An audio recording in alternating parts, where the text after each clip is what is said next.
America does not have a covenant with God. Only Israel has a covenant with God. I want to share with you an answer Rabbi Tovia Singer gave me about Ezekiel 38, about the end-time prophecy of Gog and Magog that may be unfolding right now. And this comes to play specifically today, when it looks like America may be betraying Israel. President Donald Trump says an agreement has been reached between the United States and Iran. So let's watch this clip together. We'll watch it together, then talk about it. But first, hit subscribe in the corner. We'd love to stay in touch. Let's go. Okay, Rabbi Singer, welcome to the program. Great being on. We're at a historic time. There's definitely something biblical going on for sure. We continue to face a grave situation in Iran. I am formally announcing my intention to cut off all trade and investment with Iran. Our second goal is to prevent regimes that sponsor terror from threatening America. We have achieved a detailed arrangement that permanently prohibits Iran from obtaining a nuclear weapon. We will not allow Iran to acquire a nuclear weapon. We cannot let a murderous regime continue these destabilizing activities while building dangerous missiles. President Donald Trump says an agreement has been reached between the United States and Iran, and that on Friday, Iran will reopen the Strait of Hormuz for shipping, and the U.S. will lift its naval blockade. And I wanted to know if you could shed some light. Most recently today, it seems like Trump is pulling back. It just seems like every time we're about to get something done, something's pulling back. So here's the part that I'm going to just share what I believe is happening. Now, no one should ever, in my view, you'd have to be out of your mind to think I would know what's happening with Trump's plans. I have no idea. Trump has to open the Straits of Hormuz. He has to ensure that Iran doesn't have the nuclear material. Nobody needs, and doesn't have ballistic missiles. Nobody needs me for that. For that, you can go to people who are smarter than me. But we're talking about in Tanakh. So there's a very interesting thing in Tanakh, and that is we are told incessantly about this ancient nation called Tyre. Sir, it's in Tanakh, and it's all over the place.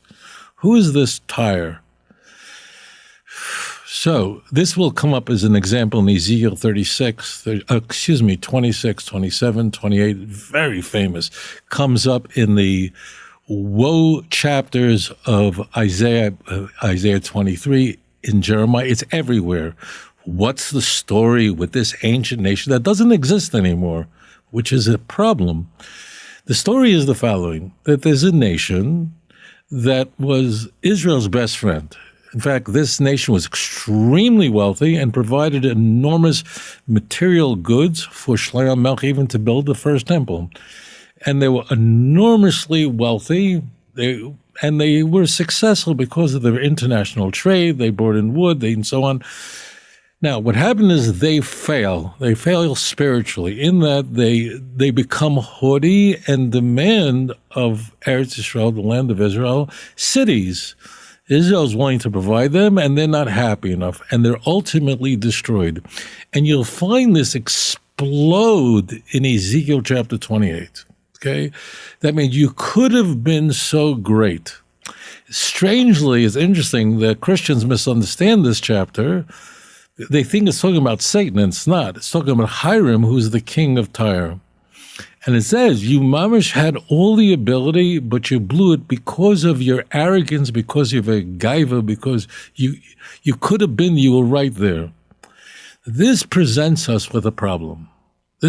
Why is this in Tanakh? The reason why this is an important question. So whenever you approach our holy scriptures, you have to bear in mind that the reason it's in the text is not because Tanakh is a history book, because Tanakh is not interested in history books. The Tanakh does use history constantly to make us a better people. It's an instruction manual for life. And therefore, if you encounter something in Tanakh for which you just, how does this relate to me? So in fact, Tyre was destroyed. They're gone. They were wiped out. And the question is, how is this noigea to us? And this is a very big deal in Tanakh. I think you get where I'm going with all this. Another thing about the United States is it's a very striking country. It's a country that we both love very, very much. And it's a country that has a very striking democracy. There are features about the democracy in America that really in Israel, we're a little jealous of. For instance, the way Supreme Court justices are selected. It's a big controversy here in Israel. Right now, everyone's focused on the war. But the American system of a separation of powers is not unique. There are other countries that have it. It's very, very rare. It's the oldest surviving constitution in the world. The Constitution is bulletproof in that in order to amend it, it requires a supermajority in the legislative branch. It just has features, whereas any single feature of American democracy you will find in another country. America doesn't have a monopoly on any of these features. However, this complete bundle is unique to the United States in that the United States really, its decisions as far as its branches of government really is the decision of the people in a way that's unparalleled. It's really a completely unique experiment, and it's the first country in history that the Jews had full equality in. The first country. Now, the Jews did have, it's important for people to know historically, there were times when Jews were given freedom. As an example, we had freedom during the Napoleonic time. We were offered a Sanhedrin, and Jews were given complete freedom of religion. Now, the moment that Napoleon was defeated in 1815, right away the Vatican, our good friends, shipped us all back into the ghettos the moment he's gone. But it was not the equality that Americans enjoyed, that Jews enjoy in the United States. It's really unparalleled. That said, now this is what it seems to me. It seems to me that the reason why we're told about Tyre is that America is at that point. It, after all, is the United States. It was the president of the United States that was the first head of government to recognize the state of Israel. And I don't have to talk about what the United States has done. And America really is at the precipice of choosing one way or the other.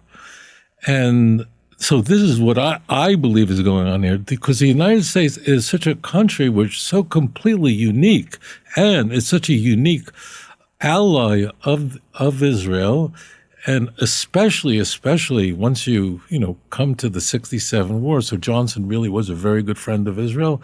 He couldn't help Israel materially during the 67 war because they were bogged down with the Vietnam War. But I don't have to explain Israel's relationship with the United States. It's something that's very, very unique.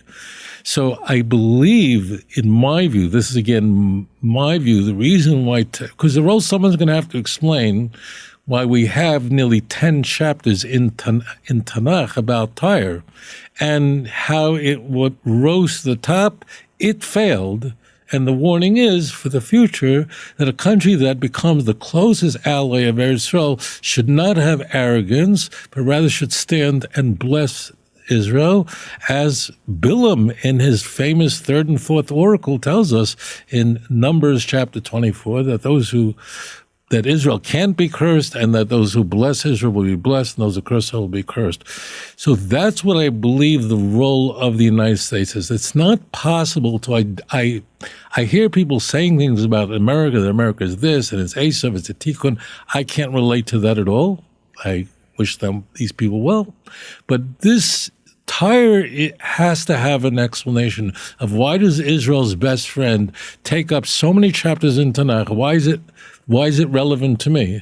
So it would only be relevant to me if Israel's best friend, Lasad Lavai, which we are now living in the Lasad Lavai time, has to make a choice, has to make a decision. And we both know that America's relationship with Israel was sitting on not a knife's edge, but a bullet's edge. One bullet that grazed the ear of the president probably changed the course of the election. It could have easily gone the other way. And I think so America must make a decision, and its democracy is so healthy, it's so robust, there are, again, other countries. And Mexico has some features like separation of powers, but they have all the features that the United States has, which means its decisions really are the product of the people of the United States. This is completely unique. And I believe that America right now is being tested. And I'm not going to pretend to know what Trump has up his sleeve, but he's a person that doesn't play games. I feel greatly indebted to the United States, but I'm really I say this is just personal. This is not biblical. I believe that America will do the right thing because I want it to be blessed. America is a beautiful country. When I was a Bacher, I drove across it 4 times. It's really quite beautiful. But the reason why people love America is not because of its great mountains and streams. And I remember lecturing in the Smoky Mountains of Tennessee. It's something so beautiful. I never saw anything like that. That's not why America is loved. It's because of ideals of principle and liberty and its unique democracy. And there's no other country like it that has all of the features that America has. Every one of those features, there are other countries that have them, but they have all those features in one with such a strong democracy. And the country, interestingly, that became the place where a Christian went to spread the idea that the Jews are still chosen was the United States. That means that John Nelson Darby, when the Vilna Gaon is saying that the United States is the last democracy, the Vilna Gaon lived same time as the American Revolution. But it's interesting. So then there's a spiraling. The Vilna Gaon recognizing we're living in this chadgaja of events. He wants to come to Israel. He's not able to. His Talmidim, his students, his disciples are able to. Interestingly, it is the Vilna Gaon that ensures that his Talmidim teach Novi. Man, if that would have if unfortunately, his Talmidim, you have them in Israel today, they can recite Tanakh by heart. And I've tested these kids in Hebron and so on, they mamish know it by heart. So he understood it completely, but also, as you said, and that is that Mashiach, unlike the Exodus, which was the redemption of a single nation, the children of Israel, Mashiach is always about the redemption of the world. So this is very, very critical, that the whole world will understand, and our prayers are that America will be successful during this remarkable time. Hey, thank you very much. Can I ask one last question? Sure. A lot of people who are watching the show are in America, and they're, they want to understand if right now, there's a lot of talk, people saying Mashiach is almost here, he's coming next week, this or that. What's something practical we could do? Klal Yisrael, what do you think is the avoda of right now for the American Jews? The critical thing is stop thinking that way. And let me explain what I'm saying. A lot of people are asking me, when is it going to happen? So you have to, that is not das Torah. That's not the way Tanakh works. That means there's a very interesting pericope, which means a section that stands low in the Haggadah, which we all know, and that is that they were Tanoim, that means the contributing authors to the Mishnah, and they were sitting in Bnei Barak, and they were discussing Yetzias Mitzrayim the whole night until their students came, and these were all giants, and their students came and said, it's the time for Kriya Shema has come. Okay, very famous story. Now, when we get to that point in the Haggadah, we know the reason of it. These were the most brilliant giants of the generation, and they thought there was so much material to discuss, and it's a mitzvah, of course, to talk about the going out of Egypt, and therefore, if they were speaking all night until the morning, how much more so that we are obligated, they knew much more than us.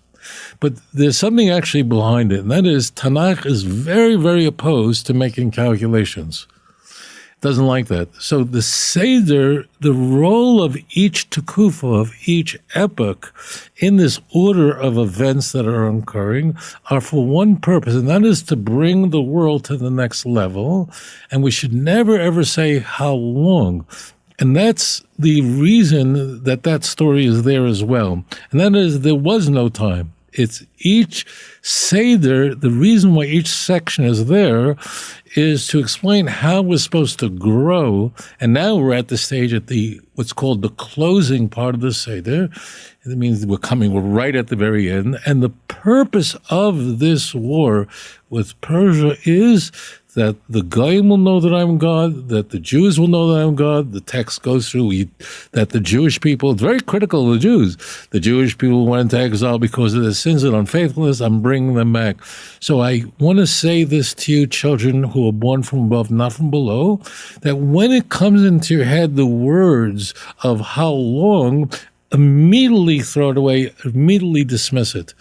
And rather we understand that each part of the Seder is there as an injection to bring us to the level where the Almighty, blessed be His holy name, is nisgala to the world. So it's not a time. And that's why there's all these curses on those who try to make calculations.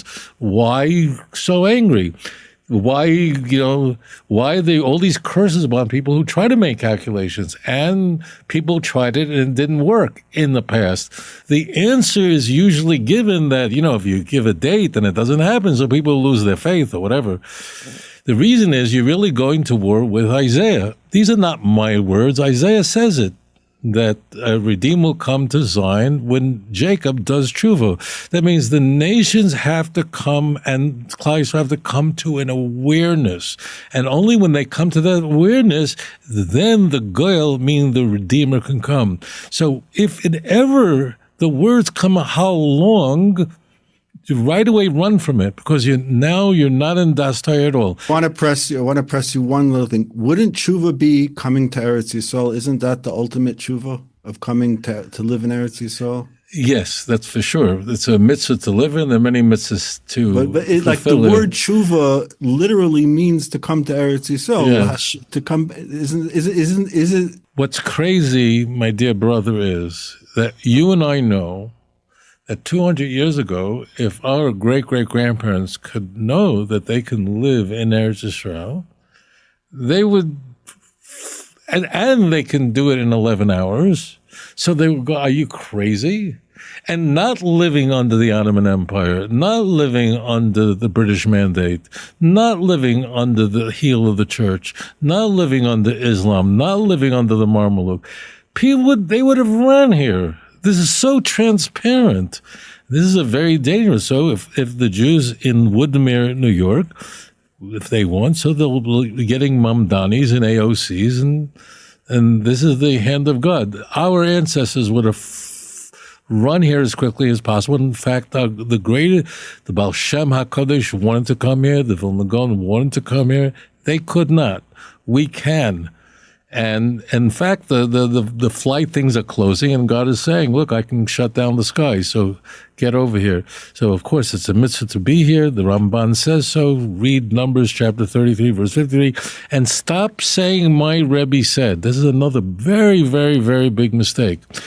Everything is nevuah now.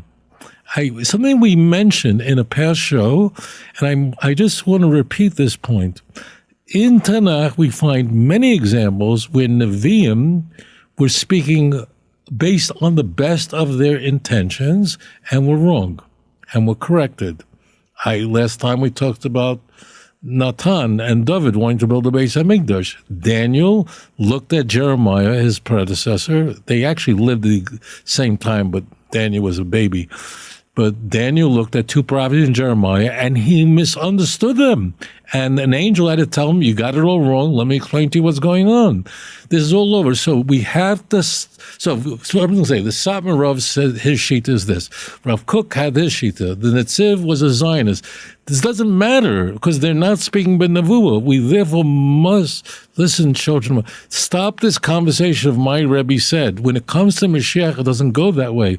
It has to be nevuah. In fact, we know from the Gemara and Saita that the reason why we had those three last Nevi'im during the Persian Empire is because Mashiach could have come in the days of Ezra, and he need a Novi for a Beis HaMikdash. So stop saying my Rebbe said. That's no good because they're not did not claim to be Nevi'im. The Satmar Rebbe didn't claim to be a Navi. In fact, he always told his Chassidim, look it up. And so therefore we have to default back to Nevi'im and stop thinking if this Rebbe said it, therefore don't talk that way.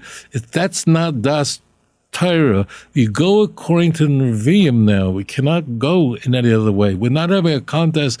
I hear people, I don't want to mention names, who go, this rabbi knew more than this rabbi. You can't compare this rabbi to this rabbi. This is completely. Only thing we're required to believe is that when we have tzaddikim, that they were speaking to the best of their ability, what they sincerely held with all of their heart. I am sure that Nosson was sure that David was the perfect person. I have no question. I have no question about Daniel. Daniel was unbelievable. He believed it to the best of his that Jeremiah 25:12 and 29:10 was speaking about the same Tekufa of 7 years, and he was wrong. And the angel told me he was wrong. But I believe so. You have to just believe. You cannot say that these people had an ulterior motive. They all meant it l'shem shemayim. However, you have to set that aside. So now we got two rules. Stop talking about time. It's about the world must come to an awareness, and stop saying my Rebbe said this. Doesn't go that way. It goes only according to what the Nevi'im said. That's it. When we see the coming of the true Mashiach very, very quickly in our time. If you enjoyed this program, please like and subscribe.